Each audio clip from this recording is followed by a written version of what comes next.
Bonjour à tous, aujourd'hui on va vous raconter comment le JDD est devenu un journal d'extrême droite et une version papier de CNews.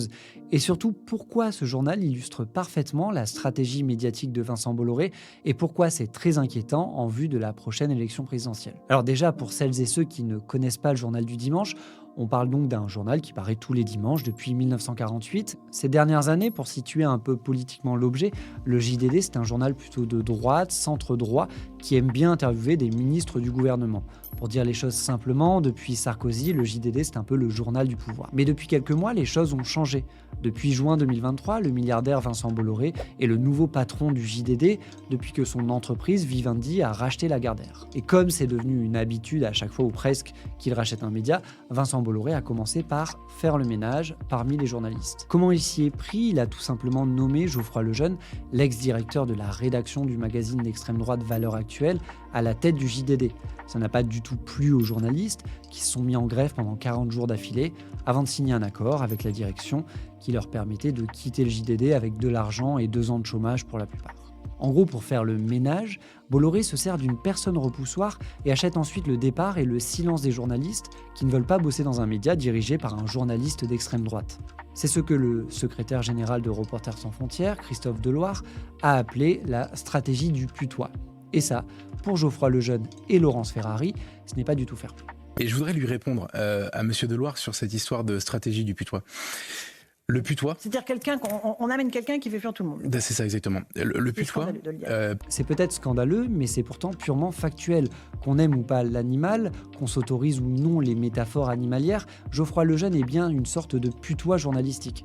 Et ce n'est pas le premier de l'empire médiatique de Bolloré. Rappelez-vous, en 2016, Vincent Bolloré avait racheté iTélé, qui est depuis devenu CNews. Pour faire fuir l'ensemble de la rédaction, il avait imposé une autre moufette, en la personne de Jean-Marc Morandini, alors mis en examen pour corruption de mineurs. La rédaction s'était aussi fâchée, avait aussi fait grève pendant des semaines, mais Bolloré n'avait rien lâché. Résultat, 8 ans plus tard, Morandini est toujours à l'antenne de CNews et la totalité des journalistes grévistes sont partis. Un journaliste, ça ne coûte pas très cher et ça, Vincent Bolloré l'a bien compris. Dans le cas du JDD, Geoffroy Lejeune a donc fini par prendre la tête du média et la transformer en une sorte de Valeurs Actuelles bis, très orientée faits divers, insécurité, immigration et en gros la France était mieux avant.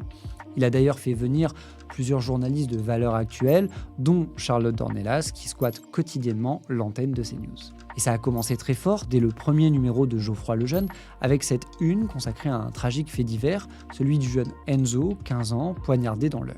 Le problème, c'est que l'image utilisée pour illustrer cette histoire en une du JDD est issue d'une autre marche blanche dédiée à un autre Enzo, fauché par un conducteur dans les Landes quelques mois plus tôt. Le JDD, c'est donc les marottes de l'extrême droite, avec la rigueur journalistique de Mickey Parade. Et c'est comme ça que la ligne du journal a lentement mais sûrement dérivé.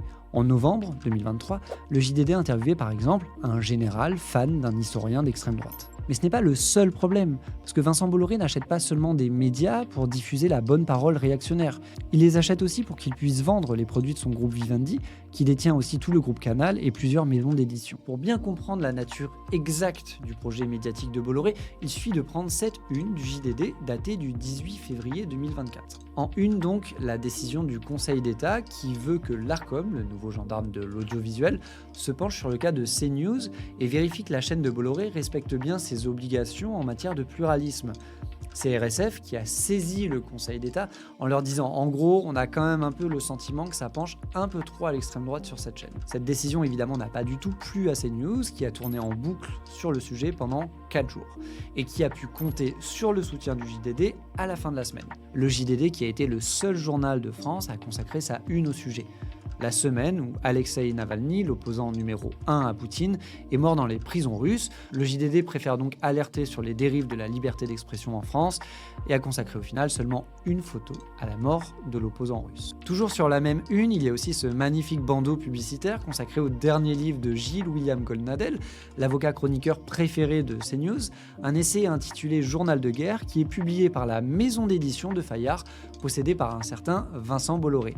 Pour dire les choses simplement, le journal de Bolloré vend le livre d'un des chroniqueurs les plus récurrents de la chaîne de Bolloré, le tout édité par la maison d'édition de Bolloré. Même chose pour les titres du haut, le JDD salue la grande forme du cinéma français alors que les Césars 2024 ont été diffusés en exclusivité sur Canal+, détenus elle aussi par Vincent Bolloré, et que Canal verse 190 millions d'euros par an au cinéma français pour financer 100 films et les diffuser ensuite sur ses chaînes.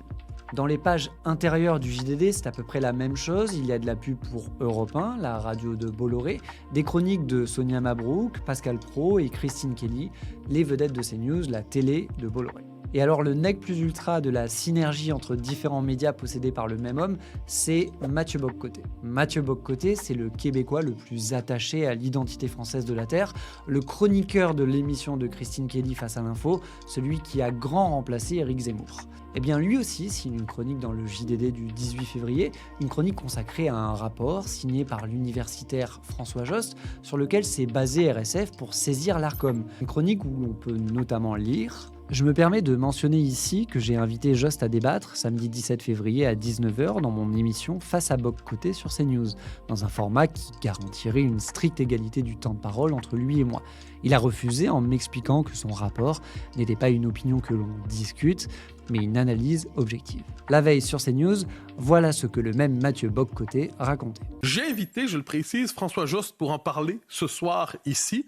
Je lui ai proposé un format où vous auriez animé avec une stricte égalité des temps de parole pour lui et pour moi, pour débattre de son rapport. Il n'a pas voulu venir, c'est tout à fait son droit, m'expliquant que son rapport n'était pas une opinion dont on discute, mais une analyse objective.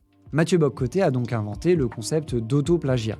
Je ne sais pas s'il est payé pour cette chronique, j'imagine que oui, mais je ne suis pas certain que son patron, Vincent Bolloré, adore payer 2 fois pour la même chose. Reste malgré tout une question: est-ce que ça marche, cette nouvelle formule du JDD?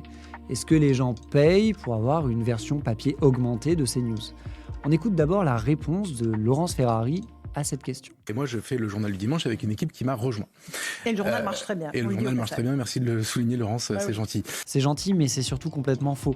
La diffusion du JDD a baissé de 21% en 2023 par rapport à 2022. Et oui, le chiffre est en partie faussé par la grève des 40 jours des journalistes, mais en moyenne, les chiffres de vente du journal ont bien baissé depuis l'arrivée de Geoffroy Lejeune. Est-ce qu'il faut pour autant se réjouir de cette nouvelle ? Non, parce que ça ne se vend peut-être pas beaucoup, mais ça fait beaucoup de bruit cette affaire. Et ce n'est que le début. Aujourd'hui, Vincent Bolloré possède donc une télé, une radio, des journaux, Paris Match, le JDD, des grandes maisons d'édition, avec à chaque fois à la tête de ces entreprises des gens très très fidèles à leur patron et très alignés surtout sur ses convictions réactionnaires et ultra conservatrices. On l'a vu la semaine dernière, après la décision du Conseil d'État, les médias de la famille Bolloré se sont déchaînés contre Christophe Deloire. Avant lui, c'était Complément d'enquête qui avait eu le culot d'enquêter sur Hanouna, l'animateur préféré de son patron, Vincent Bolloré. Et le problème, c'est que les gens ne font pas forcément le lien entre tous ces médias. Ma mère, par exemple, ne sait pas que c'est la même personne qui possède Europe 1, Paris Match, Canal+, Fayard et CNews. Elle n'en a aucune idée et va juste penser qu'on parle beaucoup des mêmes sujets et qu'ils sont donc inévitables, indispensables au débat public. Et ça, c'est un vrai problème, en vue notamment de l'élection présidentielle. En 2027, l'extrême droite ou la droite la plus dure aura donc plusieurs médias à sa disposition pour peser sur le débat public. Une véritable machine de propagande qui peut fonctionner en autonomie parfaite, qui n'a même pas besoin des autres médias pour partager et amplifier certaines informations. Quelle idéologie politique aujourd'hui peut être soutenue et amplifiée par autant de médias ? Absolument aucune, et c'est une bonne chose, parce que les médias ne sont pas là pour ça. Mais là aussi, c'est purement factuel. L'extrême droite n'a jamais, dans notre pays, bénéficié d'autant de soutien médiatique depuis sa création. Bonne semaine à vous quand même, et à bientôt sur Arrêt sur Image.